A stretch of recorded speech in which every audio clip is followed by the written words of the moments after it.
क्या आप भी रियल एस्टेट में अपना पहला इन्वेस्टमेंट करने का सोच रहे हैं? रियल एस्टेट जो है बहुत ही अट्रैक्टिव और लुक्रेटिव भी है इन्वेस्टमेंट का, बिकॉज इसमें फ्यूचर अप्रिसिएशन बहुत अच्छा है। But on the flip side इसमें कई टाइप के चैलेंजेस रहते हैं फर्स्ट टाइम इन्वेस्टर्स के लिए। सो ये वीडियो बेस्ट है जो कि फर्स्ट टाइम अपना इन्वेस्टमेंट करना चाहते हैं या फिर करने का सोच रहे हैं। देन आपको ये वीडियो बहुत हेल्पफुल होने वाला है, क्योंकि इसमें मैं आपको एक्सप्लेन करूंगा कि रियल एस्टेट में फर्स्ट टाइम इन्वेस्टर्स के लिए कौन कौन से चैलेंजेस आते हैं और उनको कैसे आप ओवरकम कर सकते हैं, क्या क्या उसके तरीके हैं। सो नमस्कार फ्रेंड्स, मैं Shivkant Dwivedi, real estate investor and coach. आपको बात करूंगा डिफरेंट टाइप के चैलेंजेस के लिए जो कि फर्स्ट टाइम इन्वेस्टर्स फेस करते हैं। सो सबसे पहला चैलेंज होता है जो कि कॉमन चैलेंज है, लिमिटेड फंड्स का। यस, हर कोई रियल एस्टेट में इन्वेस्टमेंट तो करना चाहता है, बट फंड्स का प्रॉब्लम रहता है हर किसी के पास। सो उसके लिए रिकमेंडेड है कि आप सबसे पहले अपना गोल सेट करें और बजट सेट करें कि आपको कौन सी प्रॉपर्टी में इन्वेस्टमेंट करना और किस टाइप की प्रॉपर्टी में इन्वेस्टमेंट करना, उसके लिए कितना फंड्स की रिक्वायरमेंट होगी। तो एटलीस्ट आपको सेविंग की हैबिट डालनी है, जिससे आप उसमें डाउन पेमेंट की पैसा अरेंज कर पाए। रिमेनिंग पैसा आपको समझ में आएगा कि डिफरेंट टाइप के फाइनेंसिंग ऑप्शंस अवेलेबल हैं रियल एस्टेट में इन्वेस्टमेंट के लिए, वहां से आप ले सकते हैं। बट डाउन पेमेंट के लिए आपको सेविंग सिस्टमेटिक करना पड़ेगा। मंथली बेस पे आप सेविंग की हैबिट डालें, आपके बजट के अकॉर्डिंग, आपकी रिक्वायरमेंट के अकॉर्डिंग। जब आपके पास डाउन पेमेंट का पैसा हो जाएगा, आप प्रॉपर्टी को सर्च करना चालू कीजिए और फाइनेंसिंग ऑप्शंस को एक्सप्लोर करिए, कौन कौन से फाइनेंसिंग ऑप्शंस अवेलेबल हैं आपके क्राइटेरिया और प्रोफाइल के अकॉर्डिंग। देन नेक्स्ट चैलेंज जो आता है, लेक ऑफ नॉलेज। आपको नॉलेज नहीं होती है। तो नॉलेज एक ऐसी चीज है जिसको लिया जा सकता है, एक्वायर किया जा सकता है, सीखा जा सकता है, समझा जा सकता है। तो नॉलेज के लिए आपको सबसे पहले रिकमेंडेड है रियल एस्टेट से रिलेटेड बुक्स पढ़ें, आर्टिकल्स पढ़ना चालू करें, सेमिनार्स और वेबिनार्स अटेंड करें, ऑनलाइन कोर्सेज सब्सक्रिप्शन लें। ये सब तरीके होते हैं। तो अगर आपको वर्कशॉप्स और सेमिनार और ऑनलाइन कोर्सेज वगैरह लेने हैं या कुछ सीखना है उसके बारे में, तो आपको लिंक डिस्क्रिप्शन में मिल जाएगा, जिसमें मेरे वेबिनार का लिंक आपको मिल जाएगा। वहाँ आप अटेंड कर सकते हैं, वहाँ से सीख सकते हैं पूरा सिस्टमेटिक।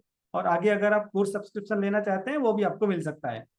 सो उस तरह से आप नॉलेज ले सकते हैं। और अपना मेंटर एक होना चाहिए लाइफ में। सो अगर रियल एस्टेट इन्वेस्टमेंट में आप अपने जर्नी स्टार्ट करना चाहते हैं तो आपके पास मेंटर होना चाहिए, और मेंटर वैसा होना चाहिए जो इम्प्लीमेंटर हो। ऐसा नहीं कि वो किताबी ज्ञान लेके बस आ गया, जिसने ऑलरेडी कुछ किया हो, रियल एस्टेट में इन्वेस्टमेंट किया हो, जिसको पता हो रियल एस्टेट के बारे में। देन उसको आप एज ए मेंटर अपने आप को रख सकते हैं। सो मेरे मेंटर जो बोलते हैं कि सबसे अच्छा तरीका है किसी चीज को सीखने का, वो है LDT फॉर्मूला। तो LDT क्या है? Learn, do and teach. तो सेम वे में मैं कर रहा हूँ, मैंने अपने मेंटर से सीखता हूँ, मैं अपने साथ इम्प्लीमेंट करता हूँ अपनी लाइफ में। जब मुझे वहां से रिजल्ट मिलते हैं, कुछ अच्छा समझ में आता है, देन मैं लोगों के साथ शेयर करता हूँ। और आप और ज्यादा नॉलेज लेने के लिए अपने इस चैनल को सब्सक्राइब कर सकते हैं, आपको नोटिफिकेशन मिलते रहेंगे, कोई वीडियो मिस नहीं होगा आपका। और आपको एक सीरीज लाने वाला हूँ रियल एस्टेट इन्वेस्टिंग की, जिसमें सिस्टमेटिक वे में आप प्रोसेस बताऊंगा कैसे कैसे आप रियल एस्टेट में इन्वेस्टमेंट कर सकते हैं। सो चैनल को सब्सक्राइब कर दीजिए और वीडियो को लाइक कर दीजिए। आगे बढ़ते हैं नेक्स्ट चैलेंज की तरफ, लेक ऑफ एक्सपीरियंस। सो आपको एक्सपीरियंस नहीं होता है। एक्सपीरियंस माय फ्रेंड ऐसे नहीं आता है कि आपने बस बुक्स पढ़ ली या किसी से सुन लिया उससे एक्सपीरियंस आ जाएगा। डेफिनेटली आपको एक्सपीरियंस लेने के लिए कुछ करना पड़ेगा। तो रिकमेंडेड है कि या तो आप उन लोगों के साथ पार्टनरशिप करें जो ऑलरेडी रियल एस्टेट में इन्वेस्टमेंट कर रहे हैं, या फिर छोटे छोटे इन्वेस्टमेंट स्टार्ट करना चालू करें। लाइक आप छोटा सा प्लॉट खरीद सकते हैं या 1 BHK फ्लैट से स्टार्ट कर सकते हैं। तो इस तरह से जब आप करेंगे तो आपको पता चलेगा कि किस टाइप के चैलेंजेस आते हैं, कैसे ओवरकम करेंगे उससे, और आपका एक्सपीरियंस भी आएगा, थोड़ा सा आपका कॉन्फिडेंस भी बूस्ट होगा। जब आप ऐसे करेंगे तो आपका एक्सपीरियंस आता जाएगा और आगे आगे आप बड़ी बड़ी प्रॉपर्टीज में इन्वेस्टमेंट कर पाएंगे। देन नेक्स्ट जो चैलेंज आता है वो है मार्केट फ्लक्चुएशंस। मार्केट फ्लक्चुएशंस किसी भी सेक्टर में आता है, किसी भी फील्ड में आता है। सो जैसे कि शेयर मार्केट में इन्वेस्टमेंट करते हैं, वहां भी मार्केट फ्लक्चुएशंस आते हैं, या किसी और इन्वेस्टमेंट में जा रहे हैं क्रिप्टो करेंसीज वगैरह में, या फिर म्यूचुअल फंड में, वहां भी मार्केट फ्लक्चुएशन आता है।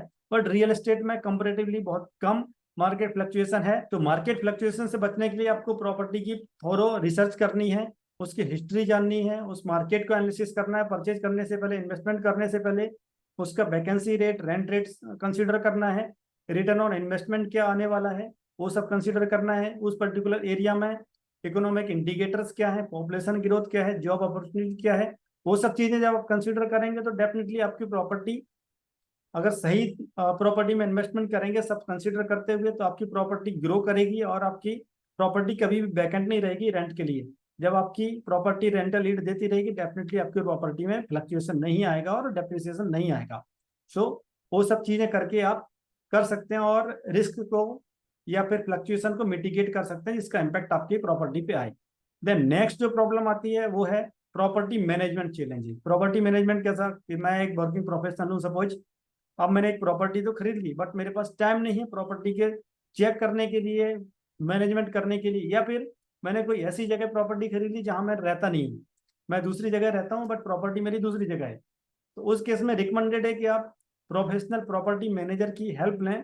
और मैनेजमेंट कंपनीज भी हैं बहुत सारी जो कि आपको मिनिमम कॉस्ट आपको 3 to 5% के रेंज में आपको जो रेंटल मंथली रेंटल है उसका 5% में आपको प्रॉपर्टी मैनेज करके देगी। उसमें वो आपको टेनेंट के स्क्रीनिंग, टेनेंट सर्च करना, उनके डॉक्यूमेंट रिलेटेड, आपकी प्रॉपर्टी का मेंटेनेंस, वो सब चीजें आपको करके देगी। तो डेफिनेटली आप टेंशन फ्री रह के अपनी प्रॉपर्टी को कर सकते हैं। जब भी आपका टाइम लगे शेड्यूल के अकॉर्डिंग आप उसको देख के अपनी प्रॉपर्टी को विजिट कर सकते हैं और जो भी उसमें चैलेंजेस हैं उसको आप बात करके सॉर्ट आउट कर सकते हैं। देन आता है रिस्क मैनेजमेंट। यस, किसी भी इन्वेस्टमेंट में रिस्क होता है बट रियल एस्टेट का रिस्क ऐसा रिस्क है उसको आप अगर इन्वेस्टमेंट करने से पहले आपने मिटिगेट कर लिया, समझ लिया, कम कर लिया, देन बेस्ट है। अदरवाइज क्या होगा, उसके बाद आप नहीं कर सकते। उसके लिए रिस्क मैनेजमेंट के लिए आता है हमारे पास ड्यू डिलिजेंस। ड्यू डिलिजेंस आपको प्रॉपर करना है। एक होता है फाइनेंशियल ड्यू डिलिजेंस, एक होता है मार्केट ड्यू डिलिजेंस, एक होता है फिजिकल ड्यू डिलिजेंस और लास्ट जो आता है लीगल ड्यू डिलिजेंस। सो आपको फिजिकल में फिजिकली प्रॉपर्टी को वेरीफाई करना होता है, चेक करना होता है उसकी कंडीशन क्या है, कंस्ट्रक्शन क्वालिटी क्या है, वो सब चीजें आप कंसीडर करेंगे तो आपका फिजिकली आप देख सकते हैं और कंसीडर कर सकते हैं, उसको क्लियर कर सकते हैं।